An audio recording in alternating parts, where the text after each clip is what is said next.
I have recently swapped my lovely Red Devil RX 6900 XT with a recently released RX 7800 XT Pure. I wanted to have higher performance in ray tracing without being 12 gigs limited and adding a lot of money, lower power consumption and a fresher architecture. But before my 6900 started its journey to a new owner in some Scottish village, I've managed to do some tests for the comparison. This video will cover both ray tracing and rasterization performance of the new card.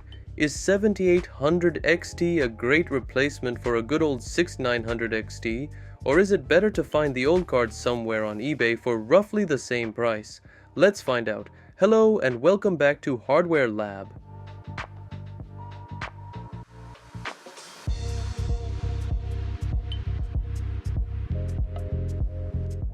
Did you notice anything different?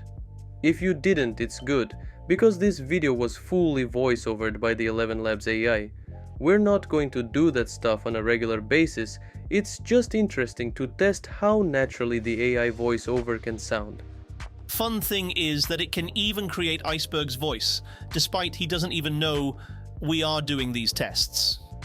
Well, back to our GPUs. RX 6900 XT was released back in 2020 and cost exactly $1,000 USD. It was a top-tier solution designed to create a relatively cheap competitor for an RTX 3090.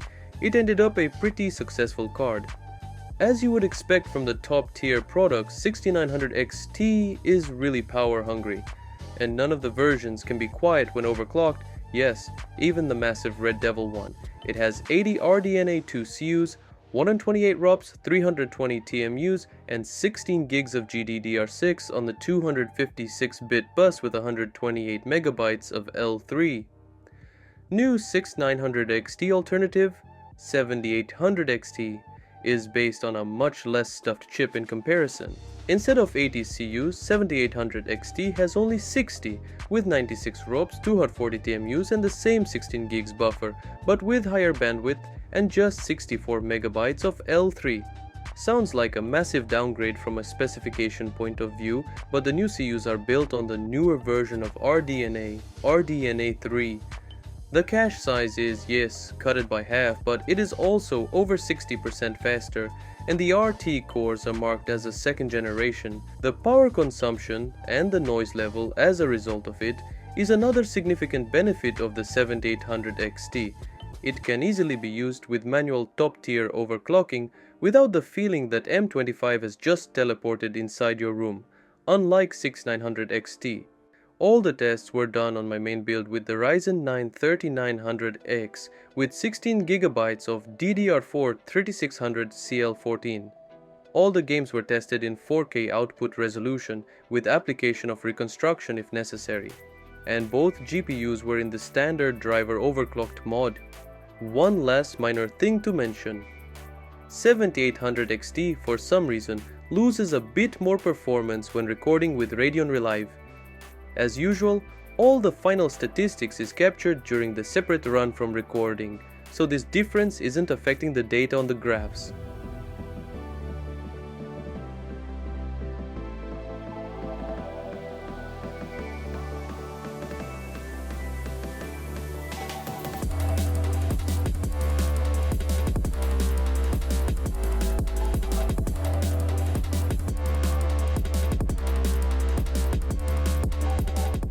Starting with Assassin's Creed Mirage, we are getting almost frame to frame exactly the same performance.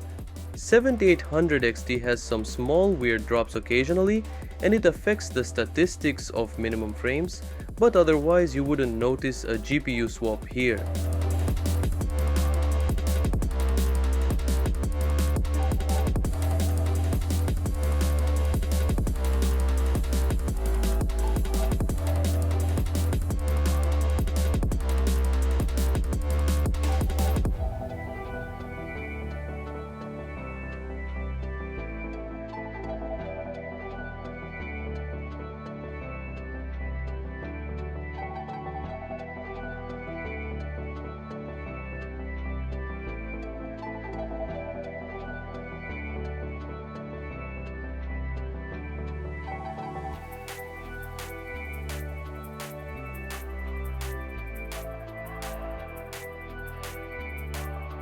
Despite the recent release of Lies of P and the AMD sponsorship of the game, it tends to prefer the old chip structure with more less advanced units. The difference between the two stays relatively small, but it is a loss.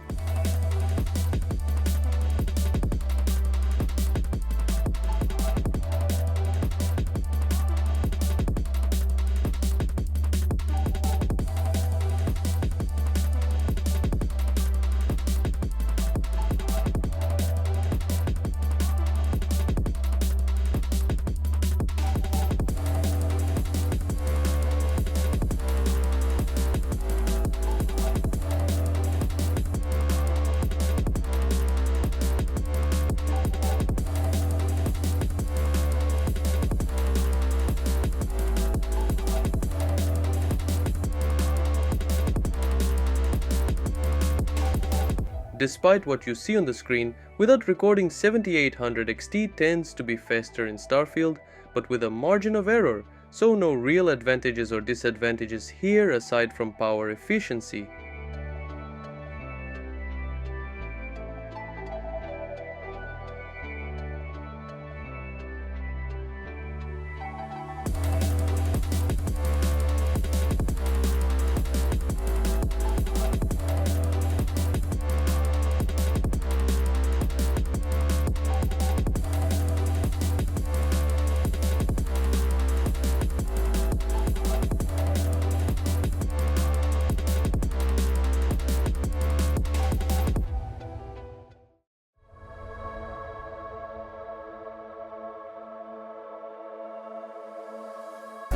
Another game that demonstrates no real difference between the two is new Forza Motorsport. You know, at this point it becomes really strange how close to each other these two can be in a variety of games.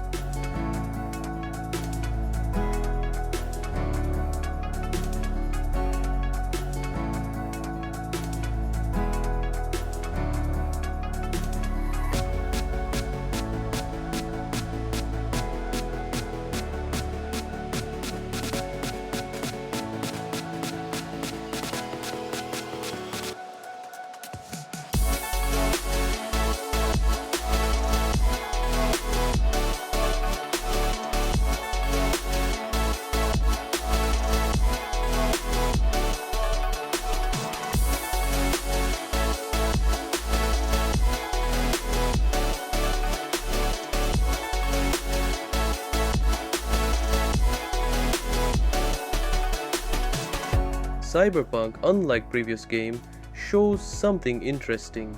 Yes, the cards are not far away from each other, but the advantage on the newer card becomes consistent from run to run.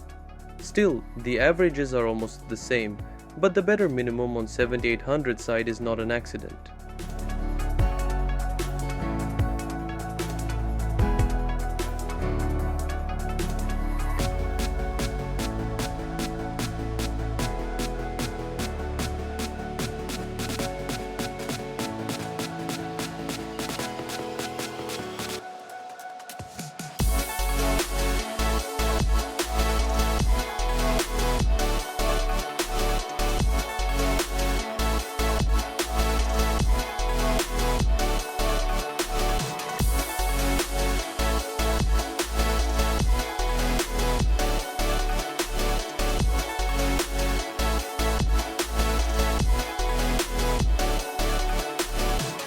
The difference between the cards is pretty evident in Dirt 5 as well, but now with 6900 XT in the leader positions. I mean, the frame rate is almost a 3-digit number in this game, with everything maxed out in 4K, so it's not a big deal, but still a win is a win for 6900.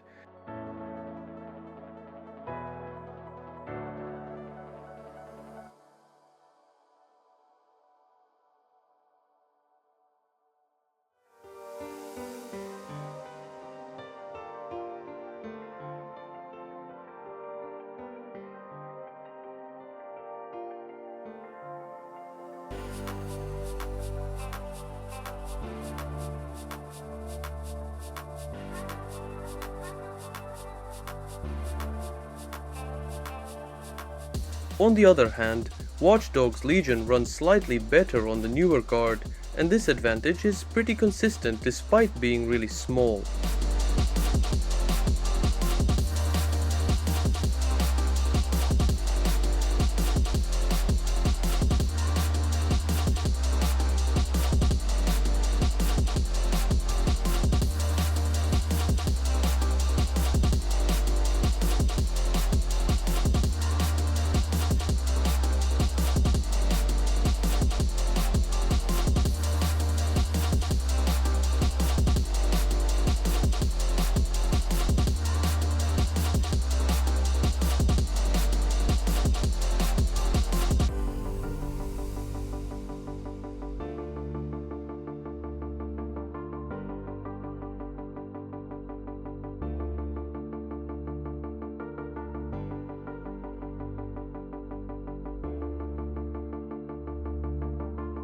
Immortals of Avium Test is a test in a pretty unique condition. This game runs on Unreal Engine 5 and has an implementation of nanite technology. As we can see, both cards hold this unusual task roughly the same, and really I'm kinda tired to repeat that I've never seen two GPUs behaving so similar previously.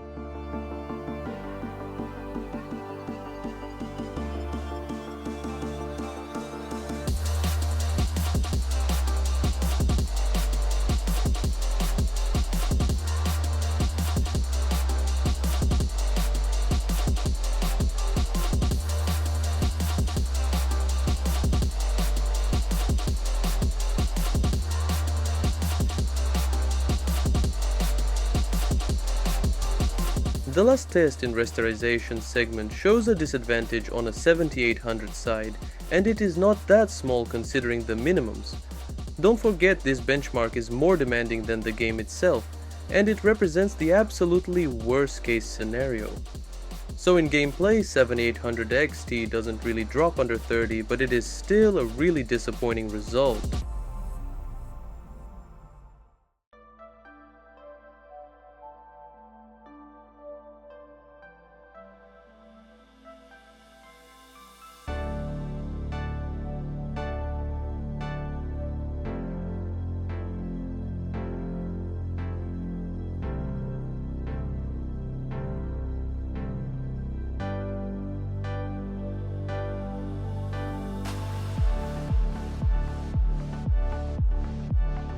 Well, overall the 7800 XT can't really be called an upgrade over 6900 XT.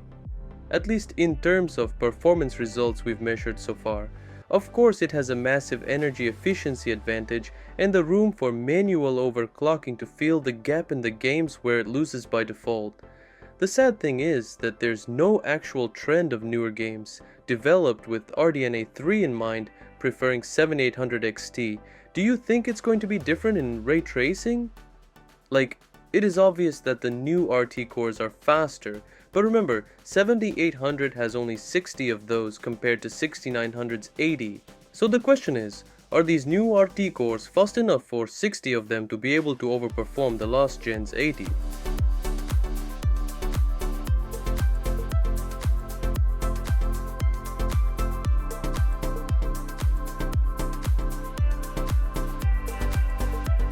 Forza Motorsport's ray tracing implementation doesn't seem to create any difference between these cards, which is weird. The expected result would be a difference, you know, because it is hard to believe that the RT block's performance advantage is exactly the same as the rest of the cards. It should logically be either bigger or smaller, but it is what it is.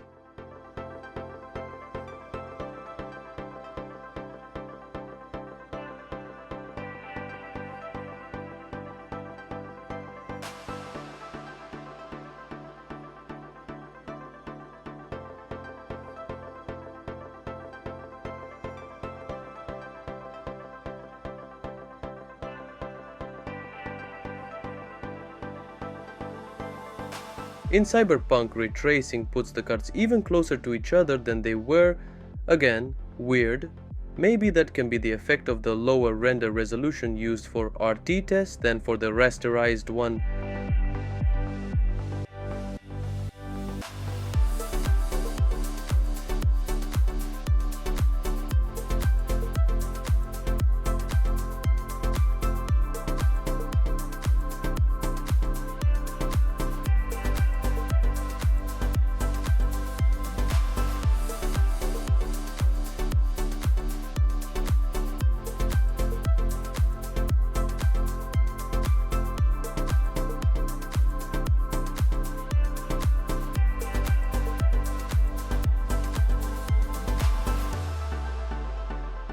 Dirt 5 with RT is still slower on the newer card. I guess at this point it was an expected result.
Watch Dogs Legion with RT is an obvious win for the 7800 XT. Not a big win, but still a win.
If Watch Dogs was a small win for 7800, then Resident Evil 4 is a small win for 6900.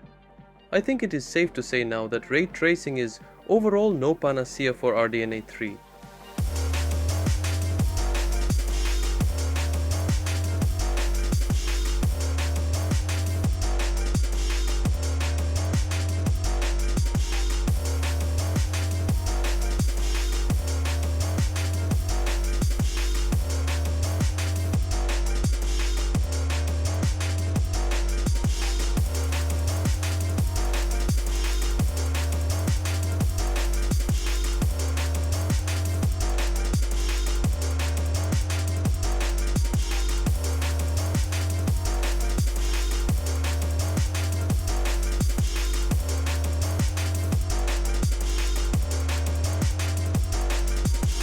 Metro Exodus Enhanced is one of the best available ray tracing benchmark.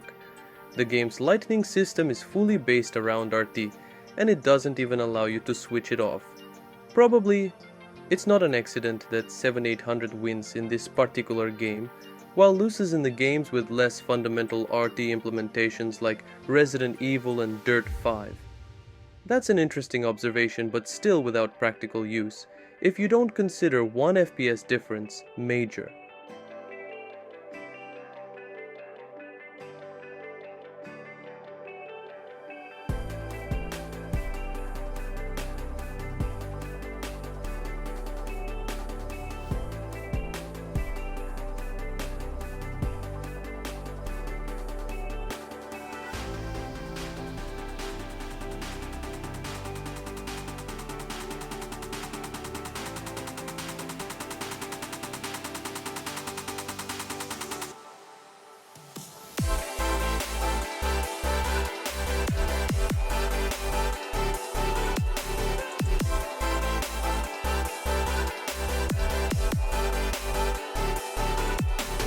Callisto Protocol shows almost the same performance when RT is enabled. If you remember, without RT 6900 was faster here.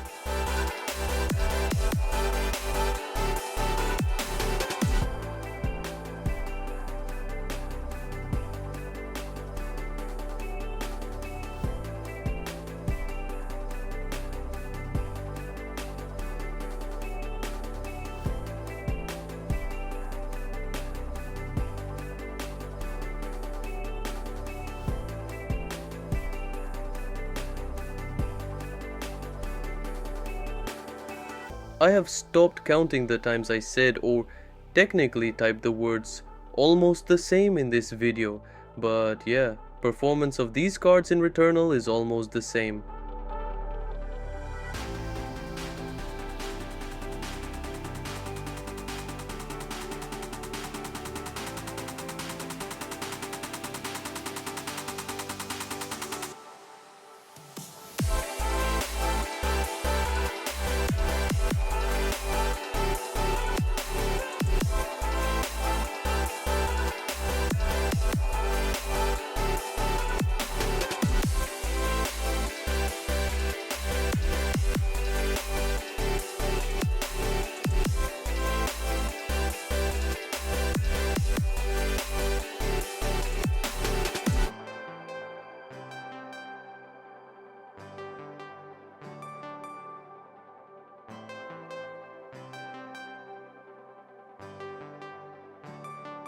The ray tracing cores are obviously improved in RDNA 3, but not as strongly as I was thinking when upgrading the GPU.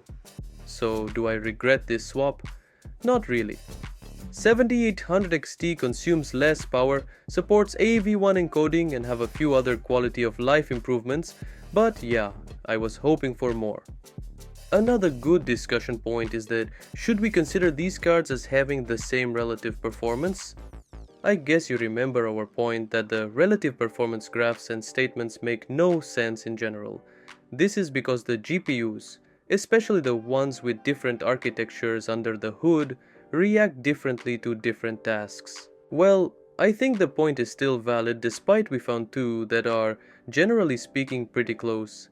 It is valid because even in this test, it is not hard to observe the architectural differences and the variety of relative results you can get depending on what you're running. It is worth mentioning that the GPUs showing these close results in basically any game are extremely rare. And also we, as reviewers, should point out that differences and try to find the connection between them and the internal GPU designs, because highlighting these differences is something that's gonna help our viewers decide the GPU that suits their needs more accurately. Well, I hope you enjoyed this AI superpower test of my new GPU and it was helpful if you're looking to buy one of these. I will really appreciate if you leave some feedback in the comment section about the test and the AI created voiceover.